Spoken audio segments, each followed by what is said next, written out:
Some okay. Yay! So today we're going to be talking about marketing mistakes that I see most coaches make that may be repelling high ticket clients and what to do instead to remedy this. Many people come to me and say that they want to land high ticket clients because obviously that's what I do, and they're doing all the things right. They're like, I'm showing up, I'm writing content, I'm in groups, I'm putting posts out there, I'm connecting to people, and yet I'm not consistently getting clients every month, right? Like I'm posting, I'm showing up, I'm talking to people. What's going on? So I wanted to make this video to share with you some feedback as to why maybe this is happening for you and what I've seen. Now, if we're meeting for the first time, because I know it's been a while, y'all, I just opened up my first Etsy store and I'm super excited about it, by the way. So go check it out. It is one of my many side projects that I'm working on. And it's just something I'm giving back to my community. So if you want, go check it out. But anyways, if you're meeting me for the first time, hello, my name is Oninia Nike. I am a wife, a mother to three amazing, beautiful little kids that I've been spending a lot of time with because they're on fall break this week. um, on top of everything else. I'm an award-winning business and life and business coach, an international best-selling author, a speaker, a podcaster, a YouTuber, you name it. And I help amazing, impact-driven coaches such as yourself to master your message and incorporate simple strategies that's going to help you to consistently land high ticket clients in your business. So that means month after month without fail. Okay. That's the gist of it. So let's jump into it because this one's a little lengthy and I promise to keep these short. All right. The first marketing mistake. Um, I'm reading it here because, y'all, if I went on a tangent, we'd be here forever. The first marketing mistake that I know that repels high ticket clients is when you're charging low prices. Makes sense, right? Because you're trying to get high ticket clients, but your prices may be what's repelling them. What do I mean by this? Most coaches are focused on price over value. When we think about high ticket clients, I always say they want the timeline collapse to getting their results, right? If you can help them achieve the body of their dreams in a shorter time, there's value there. If you can help them to get that promotion that they've wanted forever, there's value there. If you can help them successfully launch their business, there is value to the right person. So high ticket isn't about price, it's about value. Okay? High ticket is more than pricing. It is actually a philosophical way of being because not everyone's going to ever want to invest in a high ticket offer, regardless of the situation. So if you're focused too much on pricing by trying to make it, more affordable or discounting it, if that's not your goal, if you actually want to attract high ticket clients, you want to look at that and say, is my pricing what could be repelling high ticket clients? High ticket clients or premium clients, both are interchangeable. They're confident and they're success oriented people who see themselves that way and are more interested in knowing that or trusting that you know what you're talking about, that you can actually help them get a result, that you're the expert who can solve their problem. That's what they're more interested in, the value. If I am going through a rough patch in, let's say, my marriage, and I am looking for a coach to help me in my marriage, a marriage coach, I'm not looking at the price and going, let's get the cheapest marriage coach. No, I'm looking at it and saying, based on what I'm seeing out there, I know my marriage is very important to me. Who is the expert? Who can help guide us in this turbulent situation right now so that we can get the end result, which is a loving, peaceful, happy marriage, right? You're going to look to the person who's showcasing you value, right? If someone came to me and said, I could help you fix your marriage for, $297, I'd be like, that sounds a little, I don't know how I feel about that. Right? Like what does this entail? And so think about it in that way. If they can see the value in what you do and they can see what that outcome looks like that you help people with, the price point doesn't matter as much.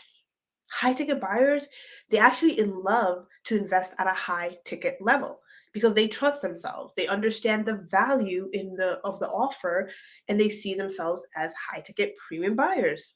They see themselves as like, oh, high ticket is just who I am. I'm a high ticket person, right? It's like someone who buys a Louis Vuitton bag. they're never going to buy a Walmart bag because they're like, I am not a Walmart bag person. I'm a Louis Vuitton. I buy high end brands. And so there's different mindsets that you have to understand around the high ticket philosophy versus someone who's buying low ticket.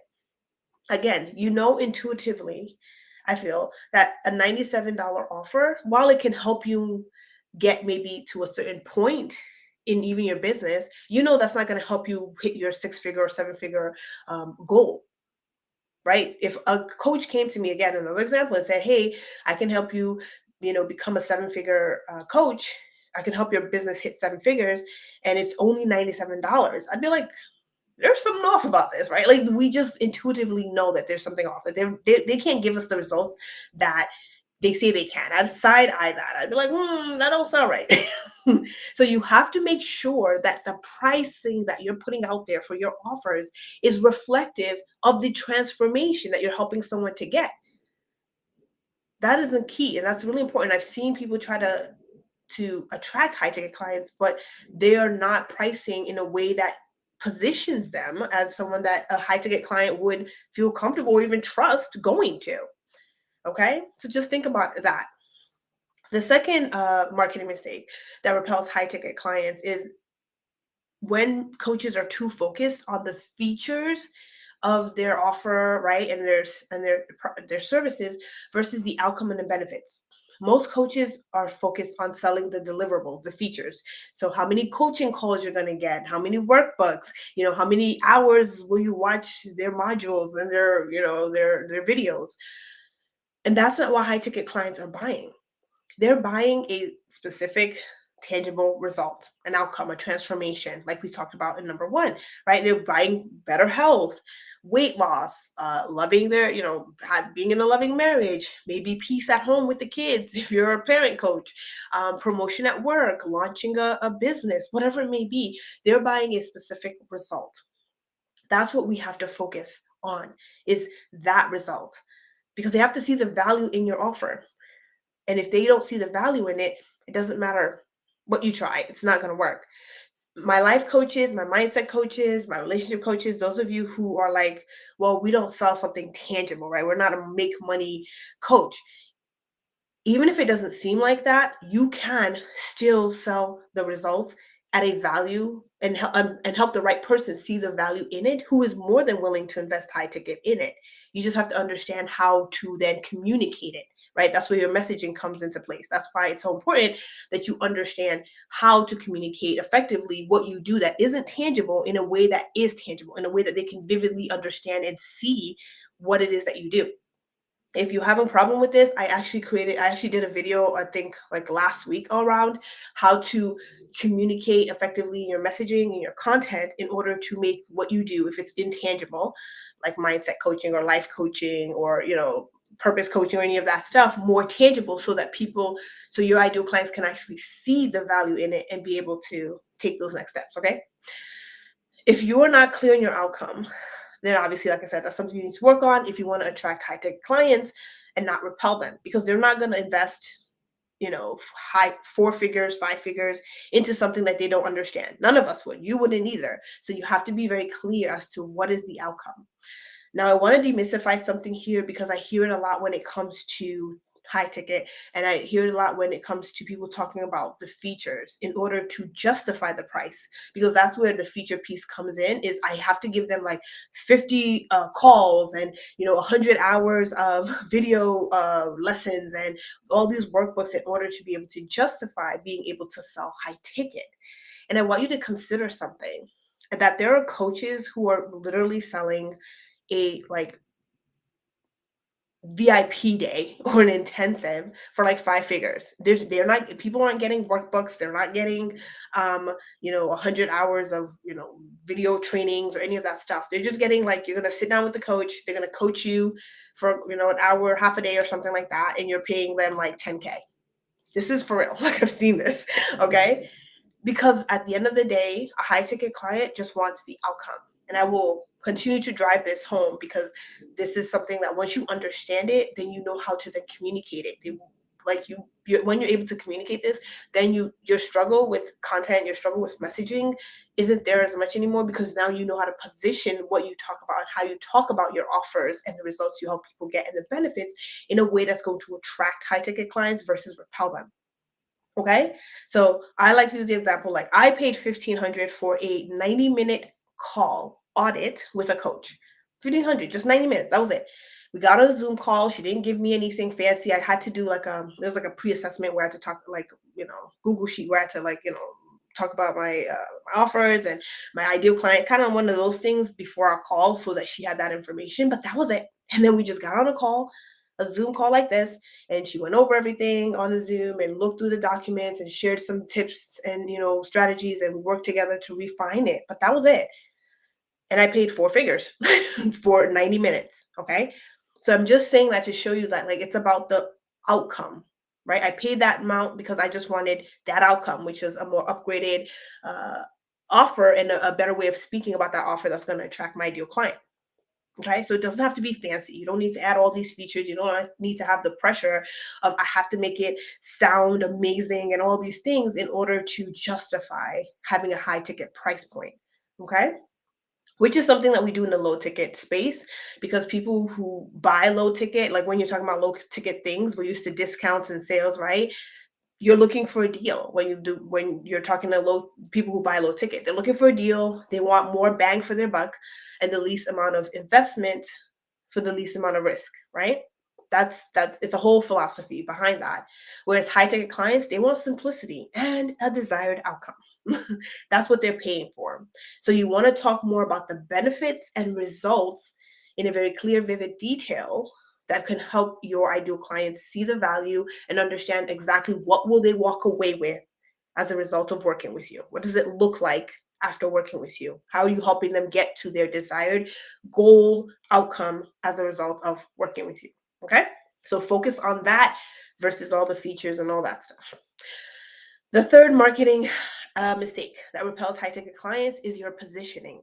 Now, this one I'm going to help you better understand because it can get tricky and there's so many aspects to this, so I don't have the time to go into it, but just things to consider when it comes to how you're positioned in the marketplace, especially because it is noisy. People, you have competition, we all do, and people have options okay, as to who they're going to go with. So I want you to reflect on some of these questions and consider how you are positioning your business, your brand, your offers to your audience. So the first one is, are you showing how you are different from everyone else in the marketplace? This is your unique value proposition, right? Do you have a unique way maybe of solving the problem for your clients that's different from what others out there are doing and saying when showing their audience? Do you have maybe a signature methodology, a signature process, a way that you solve the problem that again is unique and different, or just has your own slight unique angle to it, or a proprietary methodology to it?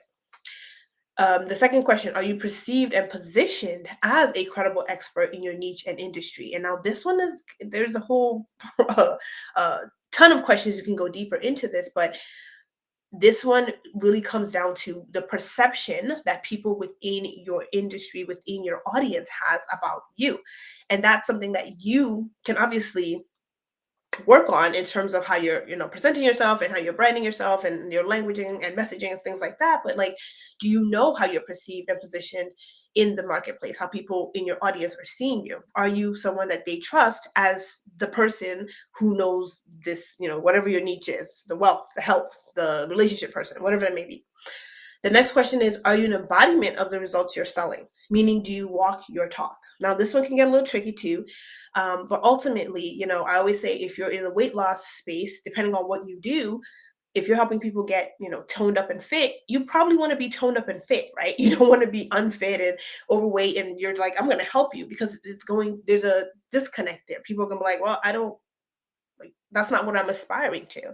So depending, again, this also depends on your audience and your niche too, because sometimes there are women, bigger women, who are doing, more of the curvy aspect, and that's what they're searching for. And so they're going to look to and aspire to work maybe with a coach who embodies that and looks like that. And so again, it depends on your niche and what you do. But that's what I'm saying is, are you an embodiment of the results that you are selling? So ultimately, if you are selling, helping people get out of debt and make money, you better not be in debt, not with no money, right? That's basically what it means.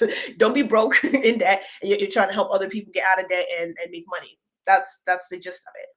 The next question is, are you sharing client testimonials and owning your expertise in your space? So obviously, if you're just starting off, you are your best testimonial. So you want to utilize that until you get clients. And now if you do have clients, are you showcasing those client testimonials and case studies, and owning your expertise in the space, because that's gonna showcase that you can help others and that you know what you're doing.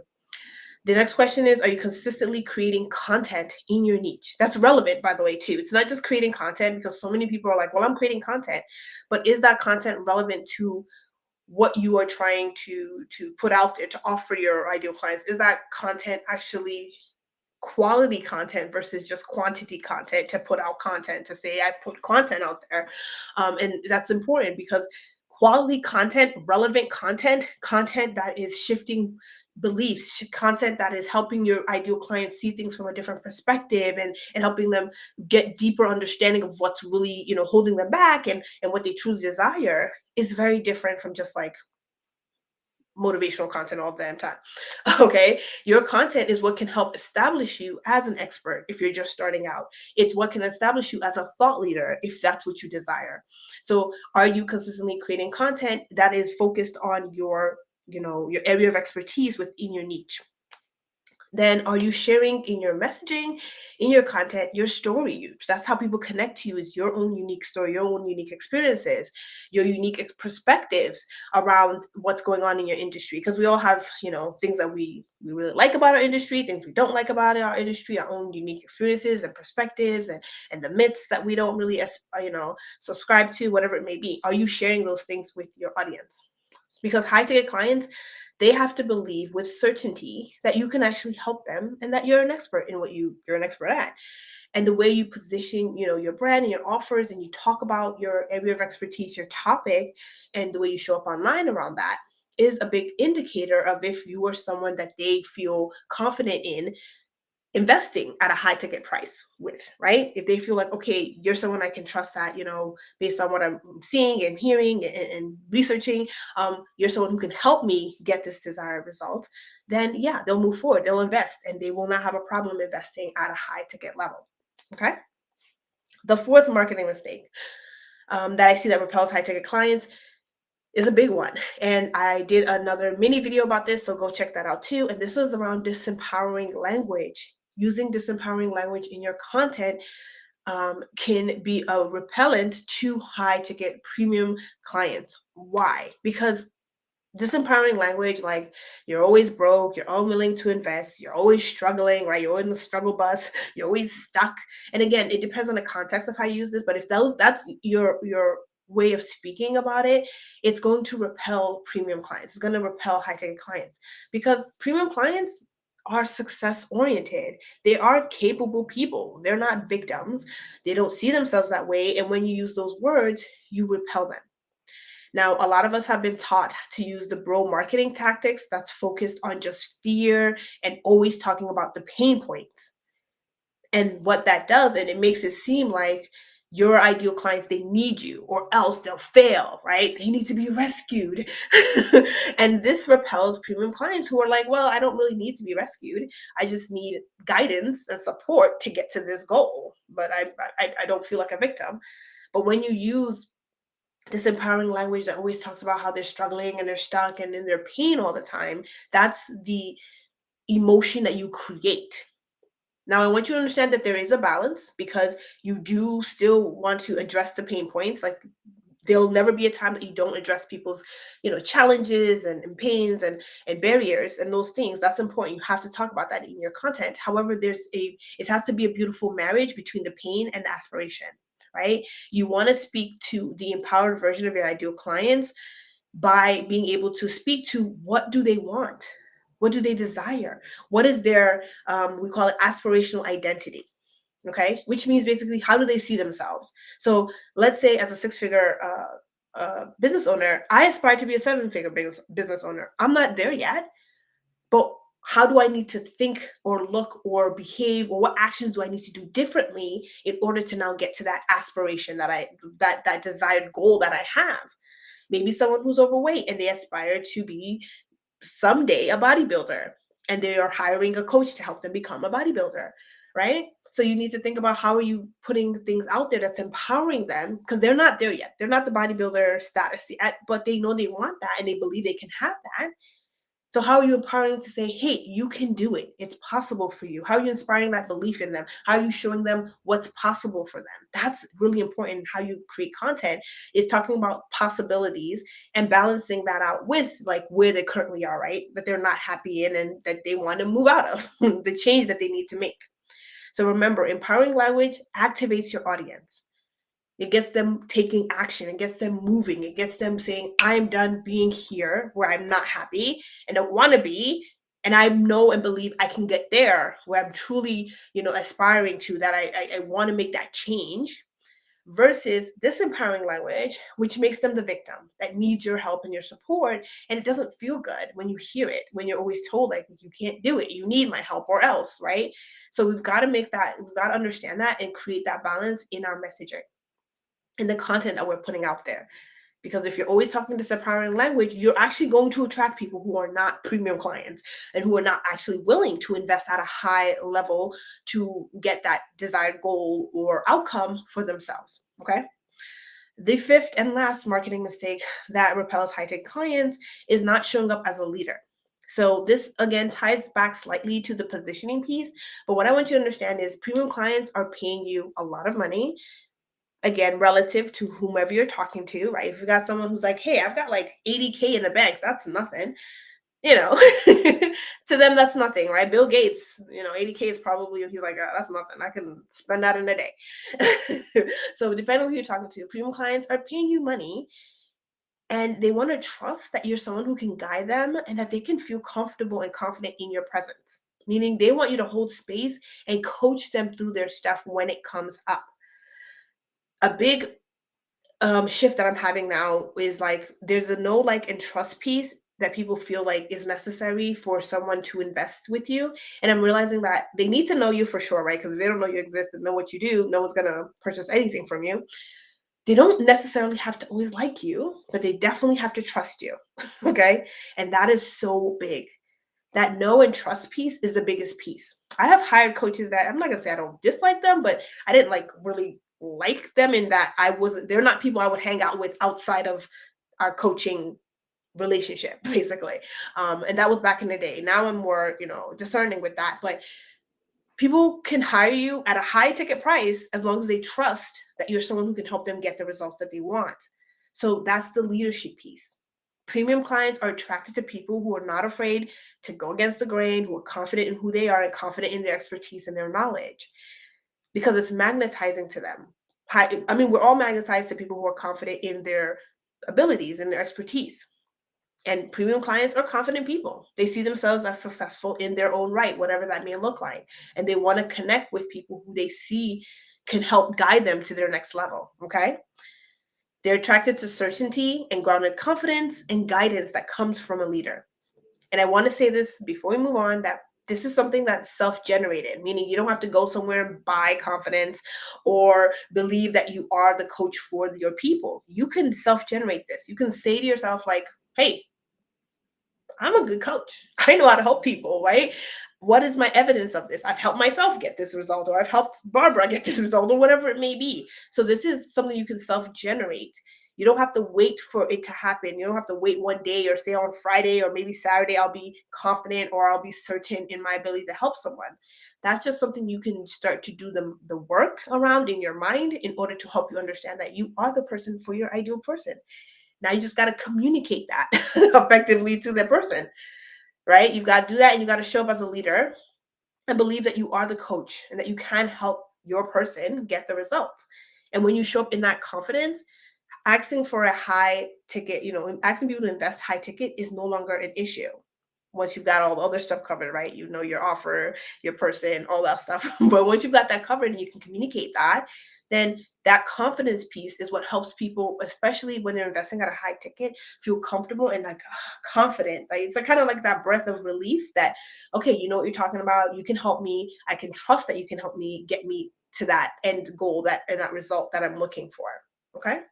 So those are the 5 marketing mistakes that I see that repel high ticket clients, and that's how you can remedy it. So take some time, check in with yourself, see maybe what areas you want to improve on in your own business.